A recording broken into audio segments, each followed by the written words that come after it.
मनमोहन सिंह की सरकार में एक गुमनाम लड़की जाती है और इतने बड़े इनके संत पर मुकदमा दर्ज होता है, वो बलात्कार के मामले में जेल में है।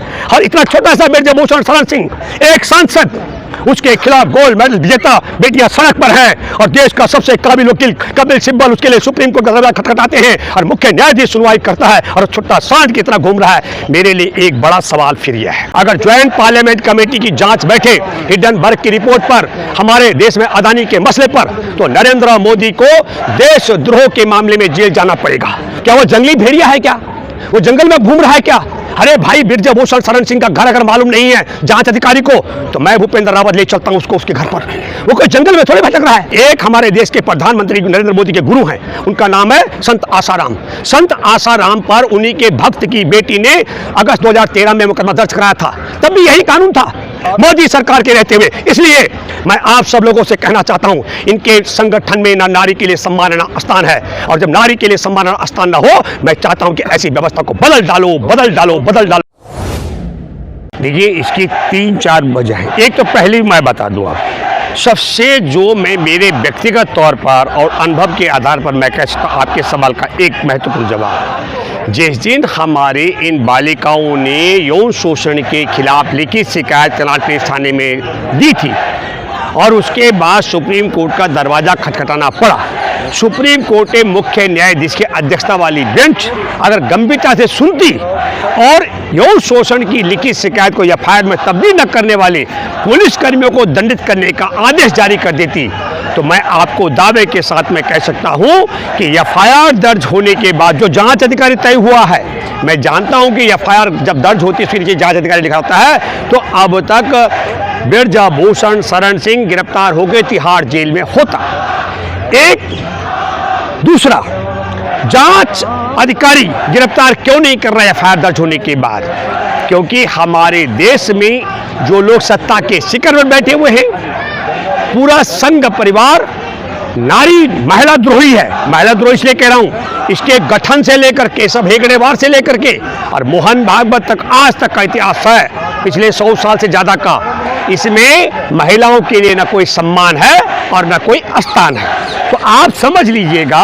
और तीसरी महत्वपूर्ण बात, 3 बड़े कारण हैं। एक, यौन शोषण के मसले पर ये बालिकाएं जब यहाँ बैठी हैं, तो एक, कर्नाटक चुनाव इनके सामने है।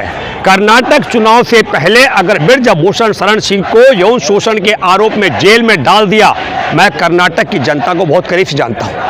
हमने देश की बड़ी यात्रा की, आखिरी यात्रा संविधान सम्मान यात्रा की मैंने 2018 में 65 दिन की। मैं कर्नाटक के लोगों को जानता हूं।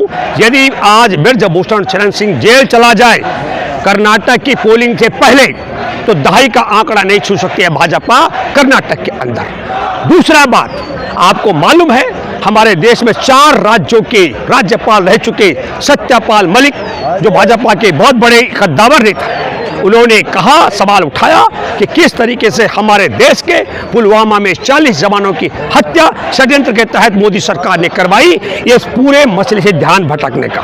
तीसरा, आपको मालूम है कि राहुल गांधी की जो संसद सदस्यता है चुटकी में छीन ली गई, क्योंकि राहुल गांधी ने अदानी का सवाल उठाया हिंडनबर्ग की रिपोर्ट पर। और वो अदानी का सवाल नहीं है, वो हमारे देश की दुश्मन देश के हाथ क्या क्या बेच रहे हैं। अदानी का पार्टनर है चांगचुंग लिंग, जो चीनी है, उसके 20 लाख शेयर हैं अदानी के उसमें, और 20 लाख शेयर होल्डर वाले को अदानी के माध्यम से क्या बेचा गया?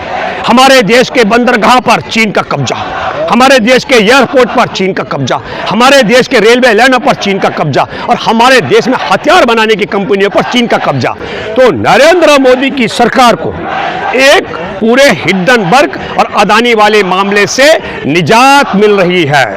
2, हमारे देश के साथ जो पुलवामा में जवानों की हत्या करा दी गई, उससे निजात मिल रही है। और 3, कर्नाटक चुनाव में प्रभावित ना हो, इसलिए ये बेटियां खुले में पड़ी हुई हैं। देशवासियों को 3-4 सवाल करने चाहिए।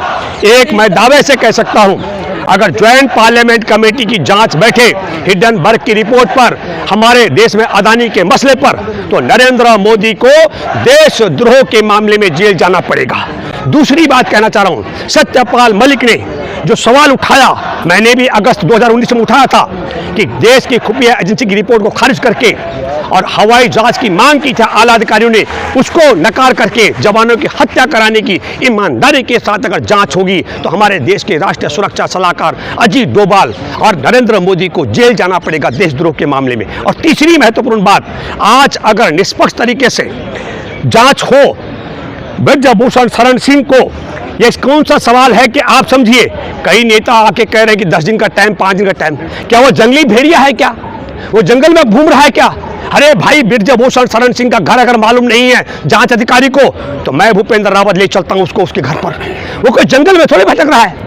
क्या मतलब होता है, यहाँ लड़कियों का एक एक दिन जो है एक्सरसाइज ना होने के कारण उनका भविष्य खराब हो रहा है। वो खुले आसमान के नीचे बैठी हुई हैं और वो अय्याशी करने वाला व्यक्ति खुला सांड की तरह अपनी कोठी में विराजमान है, और मैं आकर के भाषण दूं कि 7 दिन 10 दिन का टाइम देता हूं, ये बिल्कुल गलत है। मैं इस बात के भी खिलाफ हूं। मैं किसी की बात काट मैं किसी की बात काट नहीं रहा हूं, लेकिन मैं ये कहना चाहता हूं, हम समय क्यों दे रहे? अगर वो जंगली भेड़िया होता, जंगल में चला गया, आदमखोर होता, हम भी कहते हैं पता नहीं लगता है कि भाई जो वन विभाग के अधिकारियों को मिलेगा कि नहीं मिलेगा।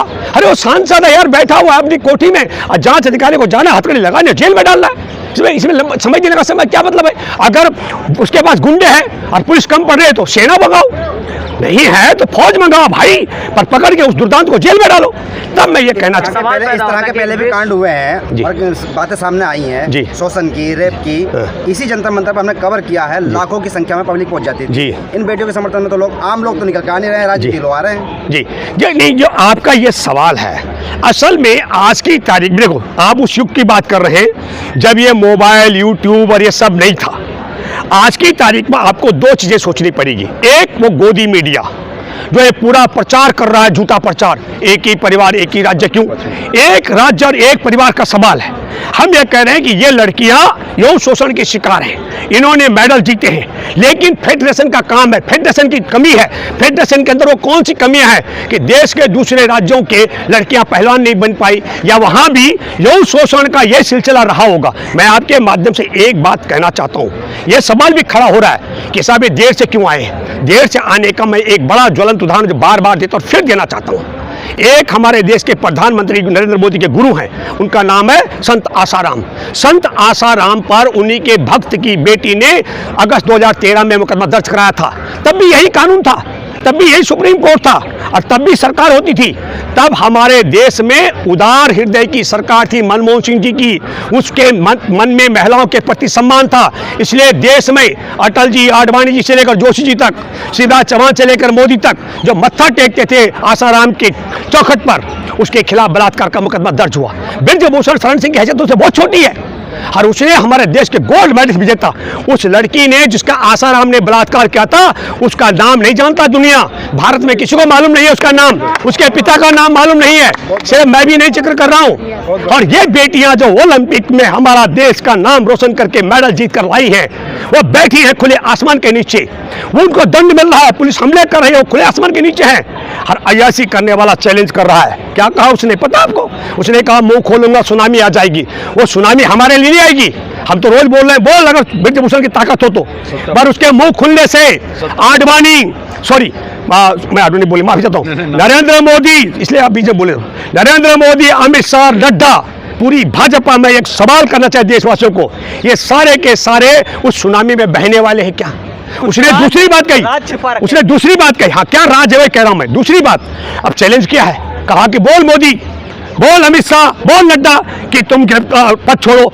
इनकी हिम्मत नहीं पड़ रही है। और तीसरी बात कह रहा है, ये लड़कियां बैठी हूं शोषण वाले के खिलाफ, और वो कह रहे हैं मोदी की सरकार के खिलाफ है। तो मोदी की सरकार मौन है, इस्तीफा देने के मामले में मौन, मुंह खोलने पर, सुनामी आने पर मौन, और ये सरकार के खिलाफ है। तो मैं आपसे जानना चाहता हूं, आपके माध्यम दर्शकों को सोचना चाहिए कि पूरी मोदी सरकार कब यौन शोषण करता ब्रजभूषण शरण सिंह के नाम पर तब्दील हो गई, और कब यौन शोषण करने वाला पूरी मोदी सरकार बन गया। क्योंकि मौन का मतलब होता है सहमति। हम इसलिए हम असहमत हैं, हम नरेंद्र मोदी की सरकार के कार्यकलापों से असहमत हैं, यौन शोषण करने वाले के खिलाफ हैं, इसलिए मुंह खोल रहे हैं। और नरेंद्र मोदी से बड़ा सवाल करना चाहिए देशवासियों से, वो अमित शाह, नड्डा की बात को लेकर, देशवासियों जिनको बेटियों से प्रेम है उनसे मैं अपील करता हूं, उन्हें सवाल करना चाहिए कि पूरी मोदी सरकार और पूरी भारतीय जनता पार्टी इस देश में यौन शोषण करने वाले के साथ क्यों खड़ी है, और हमारे देश में गोल्ड मेडल विजेता लड़कियों की यौन शोषण की बात सुन करके उनके खिलाफ क्यों अड़ी है, ये सवाल करना चाहिए। देशवासियों से अपील मैं कर रहा हूं। और एक और अब लास्ट बात करता हूं, हमारे देश में इसका एक सब कई बार मेरे से सवाल कर रहे हैं कि ये लड़कियां बैठी हुई हैं, इसका सबसे बड़ा दोषी हमारे देश का मुख्य न्यायाधीश है। अगर मुख्य न्यायाधीश ने कनॉट प्लेस थाने में यौन शोषण की शिकायत को एफआईआर में तब्दील न करने वाले पुलिसकर्मी को जेल भेज दिया होता तो आज ब्रजभूषण शरण सिंह जेल में होता। नरेंद्र मोदी, अमित शाह, नड्डा के बाप की ताकत नहीं थी जांच अधिकारी को धमकाकर रोकते, लेकिन जांच अधिकारी साहस नहीं कर पा रहा है जाने का क्योंकि ये बैठे हुए हैं। तब मैं कहना चाह रहा हूं कि मनमोहन सिंह की सरकार में एक गुमनाम लड़की जाती है और इतने बड़े इनके संत पर मुकदमा दर्ज होता है, वो बलात्कार के मामले में जेल में है।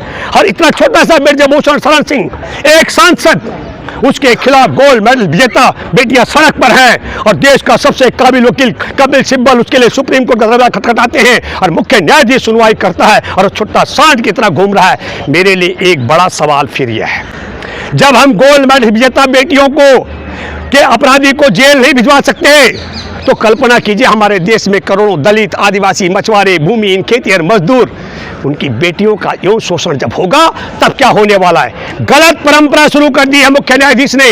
अब हर बलात्कार पीड़िता को थाने में शिकायत लिख करके दर्ज नहीं होगी, जंतर मंतर पर आना पड़ेगा, आप जैसे यूट्यूबों की मदद लेनी पड़ेगी, कपिल सिब्बल जैसा बढ़िया वकील करना पड़ेगा, सुप्रीम कोर्ट का दरवाजा खटखटाना पड़ेगा, तब मुकदमा दर्ज होगा। गिरफ्तारी की गारंटी तब भी नहीं है मोदी सरकार के रहते हुए। इसलिए मैं आप सब लोगों से कहना चाहता हूं, इनके संगठन में ना नारी के लिए सम्मानना स्थान है, और जब नारी के लिए सम्मानना स्थान ना हो, मैं चाहता हूं कि ऐसी व्यवस्था को बदल डालो, बदल डालो, बदल डालो। धन्यवाद। जय हिंद, जय जवान।